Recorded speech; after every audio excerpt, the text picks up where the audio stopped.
नमस्ते दोस्तों, आज हम फिर से आपके साथ मिले हैं और दोपहर का लंच के बारे में आपको थोड़ा सा बताएंगे कि प्राकृतिक भोजन हमारे इस एनडीएस की सिस्टम में बहुत महत्वपूर्ण है। प्राकृतिक भोजन लेने से शरीर में टॉक्सिक ऐड नहीं होते हैं।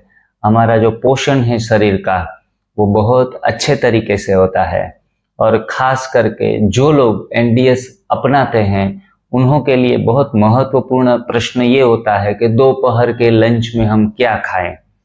तो उनका सही उत्तर यही रहेगा कि हमें गॉड मेड फूड लेना है और मैन मेड जो हम बनाते हैं वह भोजन से हमें दूर रहना है।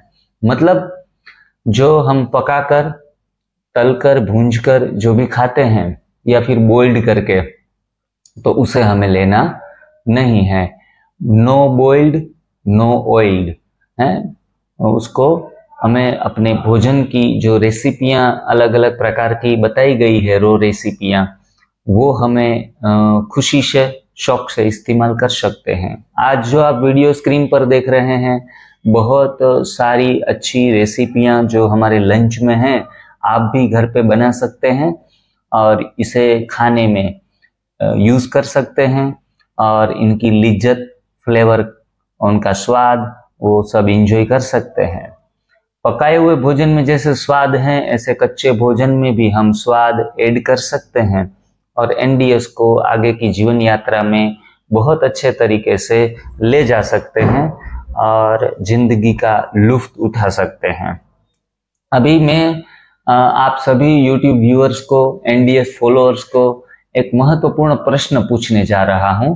थोड़ा सा दिमाग पर जोर करके इनका उत्तर सही देने का प्रयास करें कि जीवन में एनडीएस फॉलोअर्स को सबसे महत्वपूर्ण चीज कौन सी है।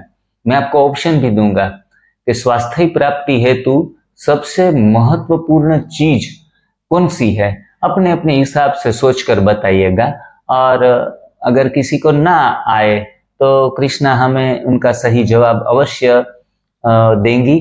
तो हमारा प्रश्न है कि स्वास्थ्य प्राप्ति के हेतु सबसे महत्वपूर्ण आवश्यकता कौन सी है। 4 ऑप्शन भी आपके सामने रखेंगे और 4 ऑप्शन से आपको कोई एक ऑप्शन सिलेक्ट करना है। प्रश्न फिर से मैं आपके सामने रिपीट कर रहा हूं कि ध्यान देकर सुनिएगा कि स्वास्थ्य प्राप्ति हेतु सबसे महत्वपूर्ण आवश्यकता क्या है। तो आपको पहला ऑप्शन में देता हूं, सुबह जल्दी उठना। जल्दी उठने से क्या स्वास्थ्य प्राप्ति होती है। दूसरा ऑप्शन है प्राकृतिक भोजन, रेसिपियां, ये जो आपके सामने पड़ी है, देख रहे हैं आप, और आप सब खाने में इसको इस्तेमाल करते हैं। तो पहला ऑप्शन स्वास्थ्य प्राप्ति हेतु महत्वपूर्ण कौन सी चीज है, सुबह जल्दी उठना। दूसरा है प्राकृतिक भोजन। तीसरा ऑप्शन है डिटॉक्सिफिकेशन और चौथा ऑप्शन है माता पिता गुरुजनों के आशीर्वाद। तो ये 4 ऑप्शन हैं, उसमें से सही चुनाव आप कर सकते हैं। तीसरा ऑप्शन दिया गया है डिटॉक्सिफिकेशन, मतलब के शरीर का शुद्धिकरण। तो इस 4 ऑप्शन में आप अपना उत्तर दे सकते हैं। क्या आपको सही जवाब मिल गया है? काफी सारे लोगों को जो एनडीएस करते हैं, पुराने साधक हैं, उनको इनका सही उत्तर अवश्य मालूम पड़ेगा और नए नए हैं वो शायद गलती कर सकते हैं। तो कृष्णा से मैं पूछना चाहूंगा कि साधकों को, व्यूअर्स को सही जवाब आप दें। हमारे शरीर में स्वास्थ्य के लिए ही डिटॉक्सिफिकेशन खास करके जरूरी है।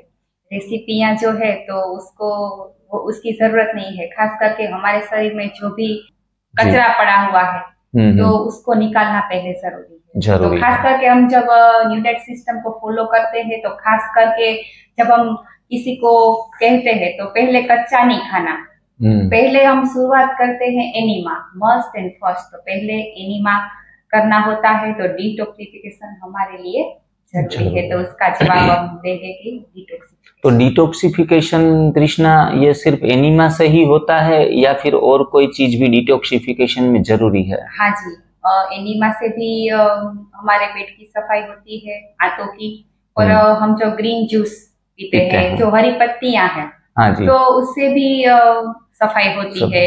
और आंवला है, तो इससे भी सफाइयाँ होती है। और सबसे महत्वपूर्ण डिटॉक्सिफिकेशन के लिए एक बात आप बोल रही हैं, वो कौन सी है?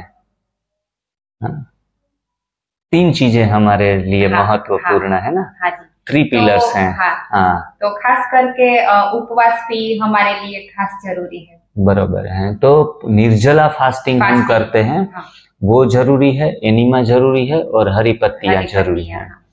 तो स्वास्थ्य के लिए क्या प्राकृतिक भोजन का कोई रोल नहीं है?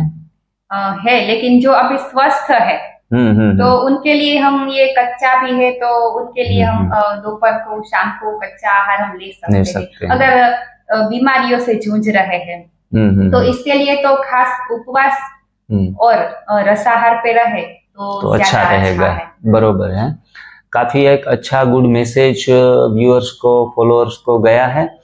और ऐसा भी खाना हर रोज हमें दोपहर शाम को मिले तो बहुत बढ़िया शाम हमारी बीतेगी और लंच भी अच्छी तरह से बीतेगा। तो ये सब चीजें खा सकते हैं आप। इतनी लिज्जतदार, टेस्टी और कलरफुल जो आप स्क्रीन पर देख रहे हैं खाने की चीजें, वो देखकर शायद आपके मुंह में भी पानी आएगा कि हमें भी कोई ऐसा बनाकर हर रोज दे तो हम एनडीएस फॉलो करने के लिए तो जिंदगी भर तैयार हैं। तो ये अभी हम आपको ये चीजें दिखाते हैं। ये आप इस सीजन अभी चल रही है, ये अमरूद है। और अमरूद पेट की सफाई के लिए भी इतना अच्छा फायदा करता है। साथ साथ में इसमें जो भी कुदरत ने न्यूट्रिशंस रखे हैं वो न्यूट्रिशंस भी हमें मिलते हैं। और ये मीठा स्वाद है इनका और साथ में थोड़े से खट्टे भी हैं तो और भी लिज्जत बढ़ती है। ये आप देख रहे हैं टमाटर अभी इनका काफी सीजन है। हाँ, टमाटर की अभी सीजन है जी। और ये स्टफ टमाटर है जिसमें सारे मसाले किए हुए हैं जी। तो इसमें हमने मूंगफली का पाउडर डाला है, जी का पाउडर डाला है, धनिया, थोड़ी सी लाल मिर्च, अदरक और हरी मिर्च की पेस्ट डाली है, धनिया डाला है, नमक है, सेंधा नमक और नींबू डाला है इसमें। तो इसी तरह से ये हमने स्टफ टमाटर को बनाया। स्पाइसी के लिए कुछ आपने कुछ बस हरी मिर्च, और अगर आपको जैसा तीखा पसंद है तो वैसा बना सकते हैं। जी जी जी। और ये जो आप मूंगफली देख रहे हैं तो इसको भी ये स्प्राउट हो गई है जी। ये मूंगफली के दाने खास सभी को सूचना हम देते हैं भिगो कर स्प्राउट करके खाना है। तो इनसे कोलेस्टेरॉल भी कम हो जाएगा, हृदय की नलियां भी खुल जाएंगी स्प्राउट करके खाएंगे। अगर सभी लोग खास करके कच्चा खाते हैं, मूंगफली के दाने कच्चा खाते हैं, अगर कच्चा खाएंगे तो कोलेस्टेरॉल बढ़ेगा और खास करके हृदय की नलियां जो हैं वो हार्ट ब्लॉकेजेस भी होने की संभावना है। तो खास कर से विनंती है कि सीधा कच्चे दाने इस्तेमाल ना करें। अभी ये कृष्णा क्या है? मसाला भिंडी बनाई है, ये कच्ची भिंडी है जी। तो इसमें हमने थोड़ा सा सूखा नारियल का सूखा पाउडर डाला है, धनिया पाउडर डाला है जी। और इसमें धाना जीरा, धनिया वो डाला है। ओके। और इसमें लाल मिर्च, इसी तरह से सब सारे मसाले इसमें किए हुए हैं। और टमाटर डाला है इसमें साथ में कच्चा कट करके। ओके। तो ये बहुत ही जो भिंडी है बहुत ही टेस्टी बनती है। और ये साथ में अभी ये ग्रीन चटनी हमारी ऑल टाइम रहती है, फॉरएवर और सुपर हिट आइटम हमारी है ग्रीन चटनी। सभी चीजों के साथ इसके साथ में हो तो हमारा खाना एक पूरा बनता है। तो ग्रीन चटनी में भी हम पालक, पुदीना, धनिया है, कड़ी पत्ता है, वो सब डालकर उसमें अदरक, नींबू। हाँ, तो इस बहनों को खास इस तरह से ग्रीन चटनी बना सकते हैं। ग्रीन चटनी में अगर थोड़े से अलग फ्लेवर बनाना चाहेंगे तो इसमें मैंने यहाँ पे थोड़ा सा जीरा का पाउडर डाला है जी। और इसमें हमने अमरूद डाला है, तो अमरूद भी डाल सकते हैं थोड़ा फ्लेवर लेने के लिए। हम केला भी डाल सकते हैं स्वाद के लिए, एप्पल भी डाल सकते हैं, नारियल की, हाँ नारियल भी इसमें डाल सकते हैं। और जो मूंगफली है तो उसको पानी में भिगो के फिर हम इसमें चटनी में यूज कर सकते हैं। और ये डेजर्ट आइटम आप देख रहे हैं, लड्डू, खजूर के लड्डू है। थोड़ा सा हमें न्यूट्रिशंस और भी देगा और हमें एक अच्छा फील कराएगा, तो ये भी हम साथ में ले सकते हैं। तो इतनी सारी आइटम एक ब्रह्मा भोजन जैसा लग रहा है, और ऐसा भोजन देवताओं को भी हम दे सकते हैं। आजकल फैशन बन गई है कि भगवान को भी हम जो हमें अच्छा लगता है, टेस्टी लगता है, ऐसे भोजन हम भगवान को थाली में देते हैं। और अभी गणेश चतुर्थी थी तो मैंने कई स्ट्रीट में ऐसा देखा कि गणपति के आगे पाव या फिर पाव भाजी, तो ऐसी ऐसी चीजें खिला रहे हैं। तो ये बिल्कुल गलत है। लड्डू है, अलग अलग प्रकार के 56 प्रकार के भोग हैं जिसमें शुगर इस्तेमाल होता है, जिसमें अनाज और दालें इस्तेमाल होती है। तो ऐसा पकाया हुआ भोजन भगवान को समर्पित करके हम खुद खा रहे हैं, दूध की आइटम बनाकर दूध के पेंडे भी दे रहे हैं। तो ये सब चीजें हमें आगे बीमारियों में आगे बढ़ाती है। उनसे ना कोई आशीर्वाद मिलता है, ना कोई शक्ति मिलती है। ये सिर्फ हमारा भ्रम है, इस भ्रम को हमें तोड़ना पड़ेगा। कई बार हम भगवान को समर्पित करके फिर पूरी पराठे खा लेते हैं, और शुगर तो इतना डाला हुआ होता है, तो ऐसे व्यंजन भी खाकर हम अपने को कृत्य समझने लगते हैं। तो प्लीज आप सावधान हो जाइए, ऐसी मूर्खता में न जिए। और ऐसा पत्रम पुष्पम फलम और पानी तोयम, उनको भगवान को चढ़ाकर हमें लेना है। गणपति के आगे दूर्वा लेकर जाते हैं खुशी से, और ठाकुर जी के पास हम तुलसी पत्र लेकर जाते हैं, शिव जी के पास हम बिल्व पत्र लेकर जाते हैं। तो सभी देवताएं पत्रों से खुश हो जाते हैं। ज्यादा खुश होने के लिए उनको अलग अलग प्रकार के व्यंजन खिलाने की जरूरत नहीं है। लेकिन मनुष्य जैसा स्वार्थी प्राणी भी इस सृष्टि में कोई नहीं है। जो खुद को अच्छा लगता है ऐसी चीजें भगवान को भी देते हैं। और हद तो तब हो जाती है जब कई कई लोग दारू, सिगरेट, ऐसी चीजें भी भगवान को, देवताओं को देने लग पड़े हैं, क्योंकि खुद नशेड़ी हैं, खुद व्यसन करते हैं, तो उनको खाने को मिल जाए ऐसी चीजें। और कई कई प्रांतों में तो नॉनवेज भी भगवान के आगे रखते हैं। तो कितनी भ्रांतियां हैं, और मनुष्य की दशा जो है वो कहेंगे कि अवदशा हो गई है। दुख से, रोग से, शोक से भर गए हैं, और रोग, शोक, भय और वियोग उनमें जी रहे हैं, अंधेरे में जी रहे हैं। तो थोड़ा सा दिमाग की बत्ती को हमें जगाना है और कच्चा भोजन लेना है। कच्चे भोजन से, भोजन परिवर्तन से जीवन काफी सुंदर, जीने लायक, और यूं कहेंगे कि बगीचे जैसा हो जाएगा, कि जिसमें सभी प्रकार के जैसे फ्लावर्स होते हैं तो सुगंध होती है, तो इसमें घूमने को मजा आता है। वैसे जीवन को भी बाग बगीचा जैसा बनाइए, ना कि जो चारों तरफ जैसे आग लगी है तो उसमें जीने में कितना तकलीफ होती है। तो ऐसे आग से बचकर, फायर से बचकर अनकुक्ड फूड की तरफ आइए। आप सभी का स्वागत है। थोड़ा सा सिस्टम फॉलो करने में शुरुआत के दिनों में आपको कष्ट लगेगा, लेकिन परिणाम उतने ही फायदा कारक, गुणकारक है। लोगों को आज यहाँ आकर, हमारी ऑफिस पे, हमारे कंसल्टिंग में आकर लोग गैस, एसिडिटी जैसे प्रॉब्लम के लेकर ऐसे बहुत महाभयंकर क्रोनिक डिजीजों से मुक्त होते जा रहे हैं और उनका फायदा उठाते जा रहे हैं। आज पोरबंदर, पूरे पोरबंदर में काफी ये सिस्टम फैला हुआ है, काफी सारे फॉलोअर्स है, और यूट्यूब के माध्यम से तो हमारे साथ पूरे भारत के और कई देशों के लोग भी जुड़े हुए हैं। सिर्फ हम उनको थोड़ा सा ये गाइड करते हैं और वो पूर्ण स्वस्थ जीवन पा रहे हैं। तो सभी से हम परमात्मा के पास प्रार्थना करते हैं भोजन पूर्व कि सभी स्वस्थ रहें, सभी तंदुरुस्त रहें, सभी मौज में रहें, सभी आनंदित रहें, और उनको हेल्थ एक दो दिन के लिए नहीं, हर हमेशा हेल्थ प्राप्त हो। इसी कामनाओं के साथ हम आज का वीडियो खत्म करते हैं। फिर से मिलेंगे, फिर कुछ नई जानकारियों के साथ, नई रेसिपियों के साथ, नए भोजन के साथ आपके सामने कुछ न कुछ नया रखने का एक प्रामाणिक प्रयत्न करेंगे। तब तक के लिए शुक्रिया, bye bye, thank you very much.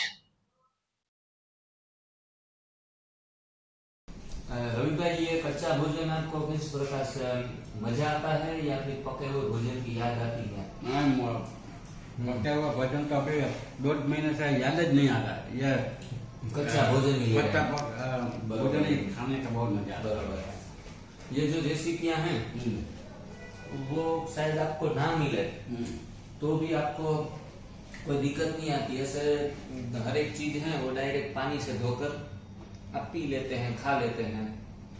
जैसे मुझे बनाना नहीं आता तो मैं तो ये सब पानी में साफ कर कटिंग कर ऐसे इसमें चाट मसाला और सिंदूर मीठा डालकर खा लेता हूँ। बरोबर है। और इसमें भी स्वाद आता है बहुत। तो आपका स्विमिंग कैपेसिटी, आप समुद्र में नहाने जाते हैं हाँ। तो जब पकाया हुआ भोजन खाते थे तब आपकी कैपेसिटी कितनी थी? अभी कच्चा भोजन खा रहे तो कैपेसिटी कितनी है? जब मैं पका हुआ भोजन खाकर स्विमिंग में जाता था तब 2 माइल तक जाता हूँ। ऐसा अफोरा आता है। हाँ। श्वास में तकलीफ आती है। अच्छा। और हाथ पग में दर्द होता है। हाँ। लेकिन अभी मैं ये कच्चा भोजन खाकर स्विमिंग में जाता हूँ तो मुझे कुछ दर्द नहीं होता है शरीर में। और मैं ऐसा लगता है कि मैं जितना दूर जाऊंगा इतना ही काफी है। बरोबर। अभी मुझे मेरा शरीर में कुछ दर्द नहीं आता। अच्छा, दर्द भी गया और गया। आपकी स्विमिंग कैपेसिटी भी बढ़ी। कैपेसिटी 1-8 किलोमीटर आप स्विमिंग कर सकते हैं। 1 किलोमीटर क्या 5 किलोमीटर तो अभी मैं दौड़ में करते हैं। अच्छा अच्छा, बहुत और बढ़िया। अभी ये मेरा मित्र मिलता है वो क्या अभी तो तुम हरीफाई में 10 किलोमीटर में भाग लेना। तो अच्छा, अभी अच्छा। तुम ऐसा पतला हो गया हो। अच्छा अच्छा। अरे सर हमको देखेंगे। तो खास करके लोग घबराते हैं कच्चा भोजन खाएंगे तो खाना तो जरूरी है ना, पका हुआ भोजन, वरना ताकत कम हो कच्चा जाएगी। खाओ या पक्का शरीर में कुछ भी डालो शरीर तो चलेगा ही ऐसा। लेकिन कच्चा से पका भोजन के बाद कच्चा भोजन में ऐसा फायदा होता है कि शरीर में कुछ एसिडिटी का कब्जा नहीं रहता है। बरोबर। और आलस भी नहीं रहता है। आलस भी नहीं, वो काम में फुर्ती मिलता है। बरोबर। सभी लोगों को खाना चाहिए ये कच्चा भोजन और एनिमा सभी लेना चाहिए सभी लोगों को। सभी को लेना चाहिए। अब बीमारी जब आती है तब के पहले ऐसा शुरू कर देते हैं तो अभी जिंदगी में ऐसा बीमारी का नहीं कष्ट नहीं रहेगा। बीमार लोगों के लिए ही है या फिर स्वस्थ लोग भी ये सिस्टम कर सकते हैं? सब लोग कर सकते हैं। ऐसे बीमारी लेने के लिए नहीं है। स्वस्थ लोग होते वो करेगा तो उसको बीमारी नहीं आएगी। बरोबर है। और वो अपनी जिंदगी ऐसा ऐसे आराम से जिएगा। आपको YouTube में सभी लोग देख रहे हैं, आप इतना अच्छा तरीके से कर रहे हैं। और मेरा वो तो मैं देखकर मेरा मित्र मेरा सगा वाला सब लोग मुझे देता क्या आपका सीन ऐसा चेंज हो गया, चेंज हो गया। बराबर। कितना और ये था उम्र में बता अभी 17-16 वर्ष का जवान यंग लगता है तो बूढ़े भी एकदम जवान जैसे दिखते हैं, ऐसा लगता है। जी बहुत बहुत बढ़िया।